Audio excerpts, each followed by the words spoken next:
এই যে বৌমা, তোমার কপাল অনেক ভালো যে আমার মতো একজন শাশুড়ি পেয়েছো। আমার শাশুড়ির মতো শাশুড়ি যদি পেতে না, তবে বুঝতে শ্বশুর ঘর করা কি জ্বালা। এই যে তোমরা ঘরের ভিতরে জামা প্যান্ট পরে ড্যাং ড্যাং করে ঘুরে বেড়াও, আমার শাশুড়ি মা তো এইসব সহ্যই করতে পারতো না। কম জ্বালিয়েছে আমাকে, শাড়ি পরে এক হাত গোমটা টেনে তবে আমার ঘরের মধ্যে দিয়ে ঘুরতে হতো, বুঝতে পেরেছো? নেহাত আমার মতো শাশুড়ি পেয়েছিলে তাই।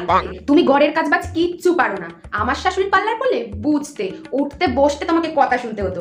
আমরা তো বাবা সেই কাক ভরে উঠে ঘরের কাজ বাজ সব সেরে ছেলে পুলে মানুষ করেছি।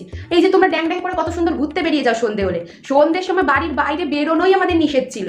এই যে বৌমা, তুমিই বলো, তোমাকে আমি কোনো রকম ভাবে কোনো কষ্ট দিয়েছি? দিইনি তো? না না মা, আপনি তো খুবই ভালো। নেহাত আমার মতো শাশুড়ি পেয়েছো তাই।